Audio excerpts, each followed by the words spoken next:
Point d'interrogation, on a pris une question assez originale et intéressante. Est-ce qu'un combattant peut être frustré quand il gagne très très vite en quelques secondes? Quand tu fais une grosse préparation, le combattant a peut-être envie de montrer ce qu'il sait faire. Et on répond à ça juste après l'intro. Yo, this is Dustin Poirier. Bienvenue à Fight Minds. sous Fight Minds. Bienvenue sur Fight Minds.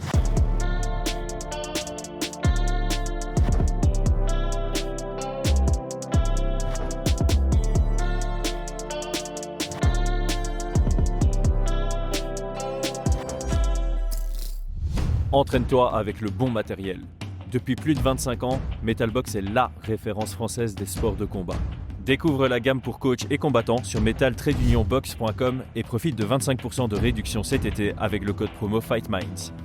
Adric, très simple, je te lance juste la question à brut. Est-ce que ça t'est déjà arrivé d'avoir, toi en tant que combattant, ou un de tes combattants qui, après une victoire, est frustré? Alors, on va quand même séparer en deux, parce que tu peux avoir des victoires où tu es frustré de ta performance, et ça arrive très souvent, mais ici, c'est vraiment genre une victoire sans appel en quelques secondes, et tu es frustré parce que tu aurais voulu montrer plus. Alors, je pense que on va passer de 2 secondes. La frustration du combattant, je ne pense pas, parce que je pense que quand tu gagnes vite, c'est plus excitant et comment dire, et flatteur entre guillemets dans ce que tu as envie de montrer aux autres.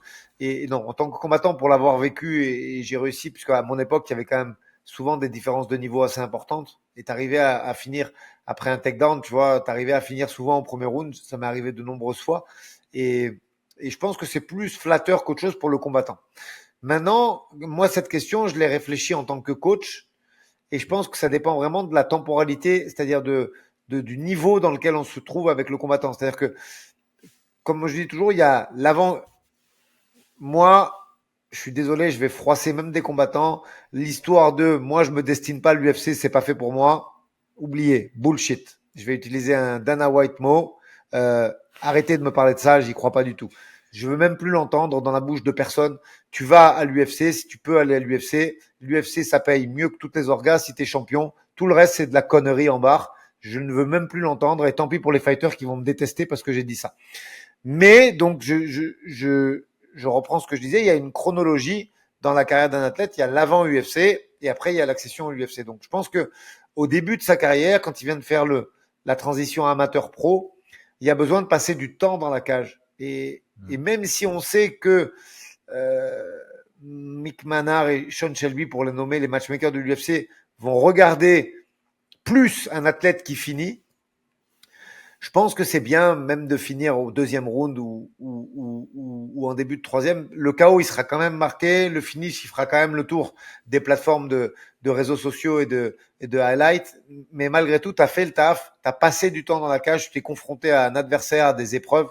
Et je pense que la frustration, elle vient plus de ça. C'est-à-dire que moi, j'aime bien que mes combattants ils passent du temps dans la cage de façon à se familiariser avec ce stress, avec la difficulté même.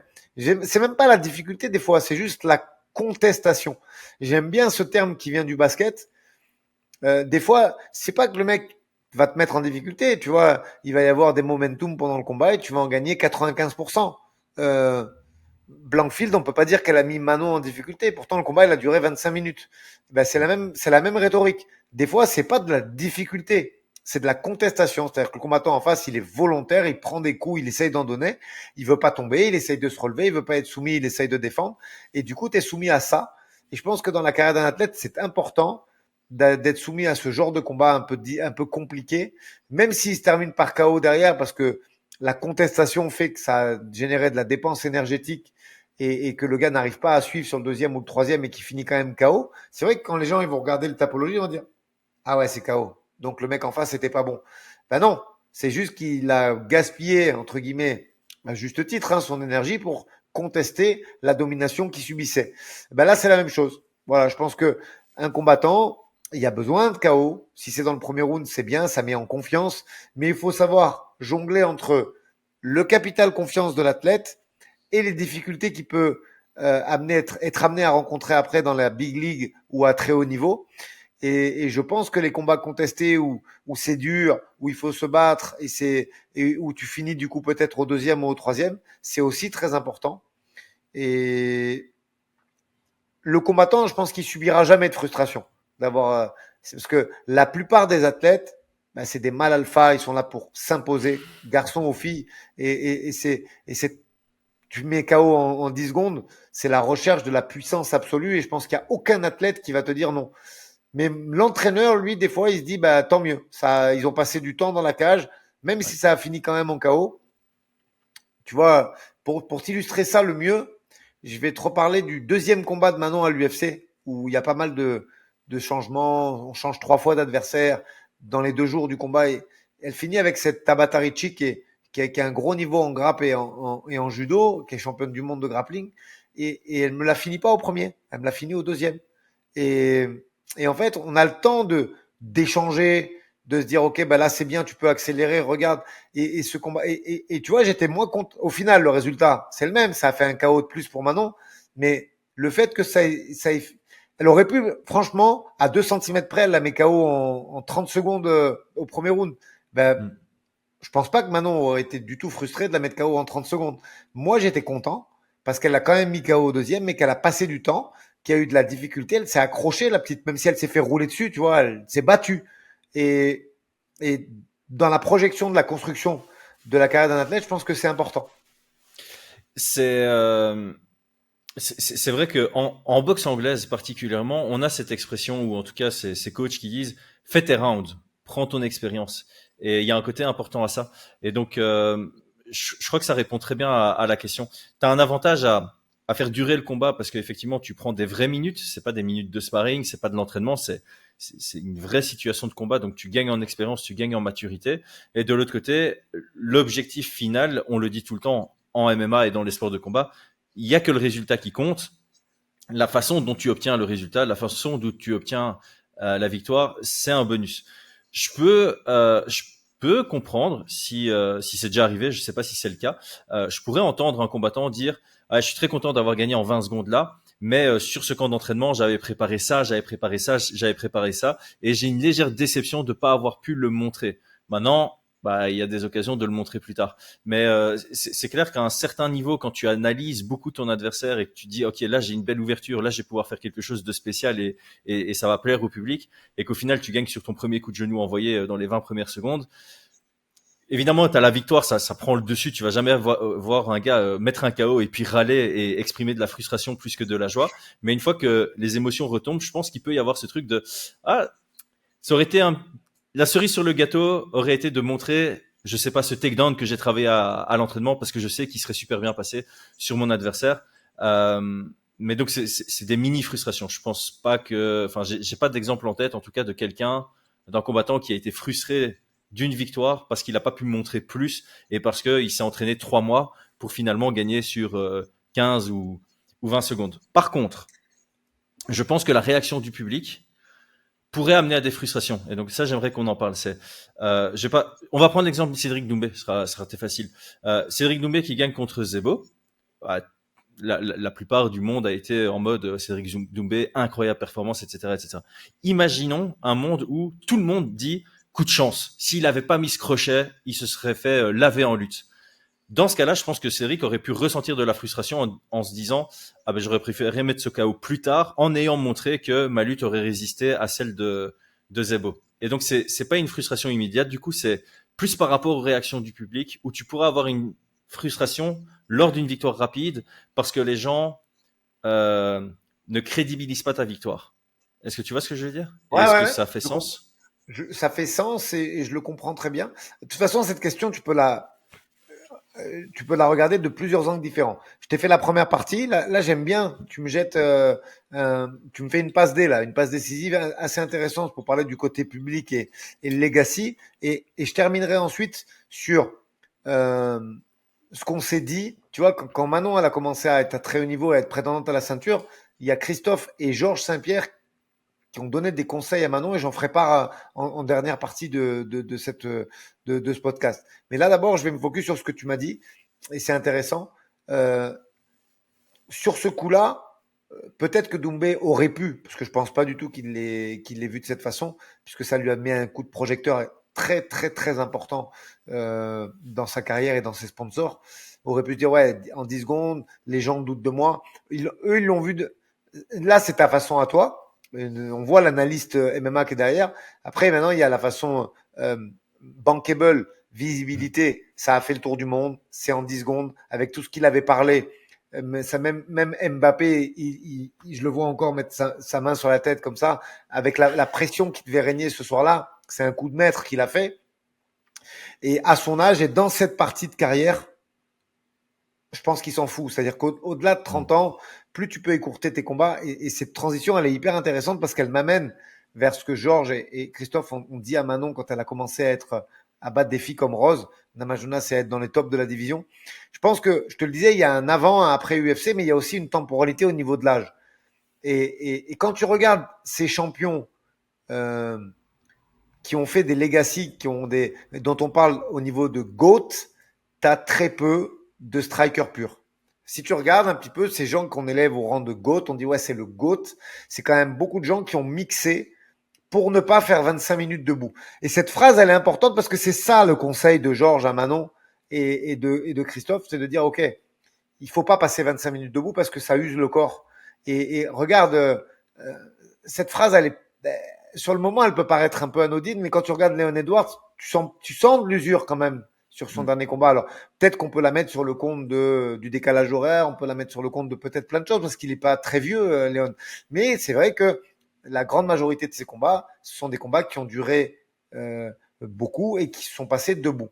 Et il y a un sens vraiment important à ça. Quand on voit les gens qui sont évoqués au nom de GOAT, eh ben, même si John Jones je vais rejoindre Dana White. Je pense que effectivement, au moment où on se parle, c'est lui le GOAT. Surtout compte tenu que sa seule défaite, c'est un coup de coude descendant qui va être autorisé contre Matamil. Donc il a jamais perdu en réalité. Et il était en train de défoncer Matamil en monte après lui avoir mis une belle ration debout. Donc je pense que la plupart des gens qui sont évoqués au statut de GOAT, c'est des gens qui sont capables de mixer pour écourter un combat, fatiguer l'adversaire au sol et peut-être le finir debout, ou en tout cas qui sont capables de pas passer 25 minutes debout. Donc, pourquoi je te parle de ça parce que ça me paraît important. On a dit que au début de la carrière, il fallait passer du temps dans la cage. Et je pense qu'à arriver à un certain level, plus tu peux écourter vite, moins tu passes de temps là-dedans, plus ça te permet d'avoir une carrière longue, durable et un petit peu à l'abri. Quand on voit déjà les blessures qui arrivent en training camp et la dureté des training camps, je pense qu'après sur la deuxième partie, c'est cet angle-là que je voulais amener aussi à la réponse. C'est extrêmement bénéfique de passer 15 secondes, t'imagines? Ça veut dire que le combat, il est cadeau. Un combat qui aurait pu durer 25 minutes, tu l'as écourté en 15 secondes, en 30 secondes, en 1 minute 30. Et ça va te permettre de pouvoir, oui, il y a une prépa, mais la plupart des grosses blessures, elles se font dans la cage. Que la prépa, en principe, hormis d'avoir une blessure de fatigue ou une blessure grave, c'est des petits pépins qu'on a, tu vois, des staphylos, des maladies parce que les défenses immunitaires elles baissent, des bleus, des hématomes, des contusions, des coupures et j'en passe. Et voilà les blessures qui sont les plus récurrentes dans un camp. Mais par contre en combat, on se casse un orteil, on se casse la main, on se casse quelque chose, on s'abîme un ligament. Et regarde, si on regarde les dernières blessures des athlètes, on sait que Islam il a un tendon de la main, Dustin il avait un problème au genou. Voilà les fractures de la main, les fractures de l'orteil, les fractures du cubitus, du ce que tu veux. Il y a un ensemble de blessures qui vont te ralentir dans ta carrière et qui vont t'user physiquement et même psychiquement. Donc je pense qu'après, arriver à ce niveau-là et arriver à la trentaine passée, tout ce que tu peux écourter, t'écourtes, peu importe que les gens ils doutent de ta lutte, de ton sol ou de ce que tu veux ou de ton cardio. Pour avoir la carrière la plus peace et la plus propice à la performance, c'est cadeau. Et l'après-carrière aussi. Ouais, c'est ça. Je pense qu'arriver à un moment, malgré tout, c'est un sport usant parce qu'il y a le combat et le camp. Et tout ce que tu peux finir rapidement, fini. C'est très bien. Mais le temps dans la cage, il est nécessaire vraiment dans la transition ligue mineure, ligue majeure. Voilà. Ça, c'est important parce que un combat dans la difficulté, il s'appréhende d'une façon. Des fois, on voit des jeunes fighters qui usent toute leur énergie pour finir, qui n'y arrivent pas et qui finissent par perdre. Voilà, c'est un peu l'image que je veux que vous ayez quand je parle de ça. Arriver à un moment, si tu veux durer et performer, finir un combat, c'est magnifique. On peut donc dire que passé 30 ans, le MMA, c'est un peu comme le golf. Dans le sens où le but du golf, c'est de faire le moins de golf possible. Ouais, ouais, je suis assez d'accord. Moi, j'aime bien la comparaison parce qu'au golf, plus tu vas vite, moins tu fais de coups. Je suis d'accord. Ben oui, c'est C'est marrant, arrivé ouais, à un mais c'est ça. moment. Le but du Mais, golf, c'est d'en faire le moins de possible. mais je C'est suis de d'accord. taper dans Mais la balle le regarde, moins possible. Ouais. pour illustrer ce qu'on est en train de dire, reprenons cette image et je te fais la passe à toi. Quand on parle des GOAT, il y a une discussion qui se fait sur quoi? Maximum 4 ou 5 noms. Est-ce que tu es d'accord avec moi? Ouais, parce que quand tu en discutais, je réfléchissais et je me dis, le seul plus ou moins pur striker qui est pas, parce qu'il y a pas mal de soumissions quand même à son actif, c'est Anderson Silva. Anderson Silva est un nom qui sort souvent dans les GOATs. De base, ça reste un pur striker, mais c'est vrai que quand tu l'amènes sur son dos, ben, il a pas mal de soumissions à son actif. Donc, voilà, c'est peut-être l'exception à la règle, et encore, c'est une Ouais, ouais, exception ouais. avec une Je suis petite assez astérix d'accord à avec toi. côté, parce que tu vois du Mighty Mouse, ça a beaucoup lutté, tu vois du John Jones, ça a beaucoup lutté. Rabib est Georges, dans cette catégorie. George est le numéro un selon moi. Voilà, tous ces noms-là ont mixé leur jeu. Si ce n'est Rabib, qui est l'autre exception de l'autre côté du spectre, où il n'y a pas eu beaucoup de striking voilà, dans sa carrière. mais oui. Mais regarde, si tu regardes le début de carrière d'Anderson, c'est pas la même que la fin de carrière, tu vois. Après, franchement, pour continuer à nous poser des questions comme ça, moi, elle m'inspire beaucoup. Mais c'est vrai qu'il y a plusieurs angles. Et en résumé, tu as la capacité à avoir de la difficulté dans la cage, tu as l'aspect confiance qui est aussi capital. Donc, sur ça, c'est extrêmement bénéfique de dire, ouais, j'ai fini mon combat, je peux tomber quelqu'un même de frais avec une frappe, avec un coup de genou ou avec une soumission. Donc l'athlète prend confiance en lui et en ses performances. Donc ça, c'est très bon. Et il y a l'aspect effectivement durabilité, gestion de carrière qui est aussi favorable parce que moins de temps passé dans une cage, mieux performer. Donc il y a beaucoup de plus. Je te dis, allez, mettons un point négatif à ça, c'est le début de carrière. C'est là où tu as besoin de te construire en tant qu'athlète dans la Ouais. difficulté. Et c'est peut-être là que ce serait pas nuisible, le moins propice. Parce que tout ce qui est fait est bon à prendre et ça augmente ta cote, ta popularité, ton rapport avec le public et beaucoup de choses. C'est même pas négatif, c'est un petit peu plus nuisible que si c'est fait en deuxième partie de carrière. Ouais. Et je vais juste rebondir sur un truc. C'est vrai que par rapport à Anderson Silva, c'est quand même celui qui a eu la fin de carrière la plus déplorable parmi tous les noms de la GOAT list. La GOAT list, ils se sont retirés au top pour la plupart, ou ils ont eu une fin de carrière qui n'était pas Ah remplie ben Anderson, de Anderson, il n'a défaites. pas Donc, voulu. comme quoi, Anderson, il n'a pas voulu comme, lâcher. Hein. Encore là, presque 50 ans, il continue. ouais, Et c'est pas qu'il me gêne. Moi, j'ai une grande admiration pour lui, mais on pourra faire un épisode juste sur Anderson.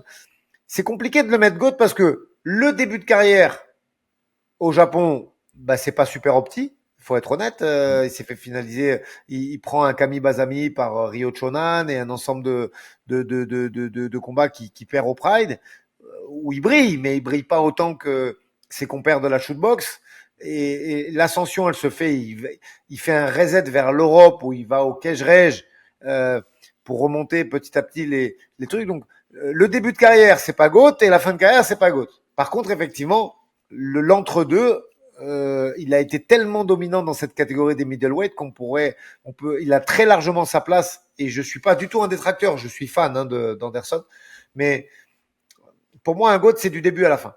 Voilà. ouais. On parle Je, on parle du meilleur, le meilleur. je pense que ça pèse dans la balance, clairement. L'entièreté de la carrière, il vaut mieux la regarder quand on définit un GOAT. Et juste pour pas me faire allumer, parce que on a cité pas mal de noms, on a oublié de balancer le nom José Aldo, qui est pas dans le haut de la liste des GOAT, mais qui mérite au moins une mention honorable. Je propose juste de finir le podcast, parce que ça, je voulais en parler suite à cette question, parce qu'on a un exemple concret avec Brian. Brian, dans son tout dernier combat en date, il avait vraiment fait une préparation pour gagner à la décision, parce qu'il avait vraiment cette envie de passer du temps dans la cage. Donc ça peut être aussi une envie particulière d'un combattant qui a plus spécialement l'objectif UFC. Il avait vraiment ce truc de ok, je m'entraîne, j'ai un arsenal technique très large, et il s'était entraîné pour aller gagner à la décision. Et quand il a gagné à la décision son dernier combat, il a été très satisfait parce qu'il a vraiment pu montrer une panoplie de son arsenal technique, de sa capacité à être performant sur 15 minutes. Et donc il peut aussi y avoir, parce que ça je voulais juste notifier ce petit détail, il peut y avoir une satisfaction chez des combattants de l'emporter à la décision, parce que c'est un style de victoire aussi, d'être dominant sur 3 rounds. Donc, je pense que cette petite précision méritait sa place dans ce podcast. Personnellement, de mon côté, on a fait le tour. Je ne sais pas si tu as quelque chose à ajouter, mais en tout cas, j'ai Non, trouvé non, c'est très bien chouette que à la fois la question et le débat. c'est bien ce que tu dis. Après, Brian, c'est un cas à part parce que c'est un fighter à qui on laisse le cerveau branché. Moi, j'ai énormément de fighters extrêmement intelligents, vraiment, dans la vie de tous les jours, dans la culture, dans leur façon de réfléchir. Des fois, je vois les réflexions d'Axel Sola, de Manon. C'est un niveau de réflexion hyper haut. Par contre, à l'entraînement, il faut savoir débrancher le cerveau et en combat aussi. Je pense qu'il faut pas réfléchir, il faut laisser la place aux automatismes. Et des fois, la réflexion. Après, Brian, on va pas le changer. Il est comme ça, il a de la maturité, il est coach entraîneur, donc il a besoin de laisser brancher le cerveau. Mais je pense que pour la grande majorité, il faut le déconnecter et le rebrancher à la fin. Ouais, encore une fois, c'est une question d'individu. On en parle beaucoup sur la chaîne, mais chacun a ses méthodes et je pense que pour certains combattants, c'est ultra bénéfique d'être connecté, d'être dans la réflexion. Pour d'autres combattants, c'est ultra bénéfique d'être dans l'instinct. Et Dans pour certains l'automatisme. combattants, il faut être un peu à l'entre-deux aussi. Rien à rajouter. Voilà qui J'aime bien. Ben voilà, parfait. Voilà qui clôture notre point d'interrogation. On remercie une nouvelle fois notre nouveau sponsor Metalbox. Dépêchez-vous parce que c'est juste pendant l'été qu'on a un beau code promo. Toutes les infos sont en description de cette vidéo. À très bientôt. Aldric, merci pour tout. Ciao, ciao.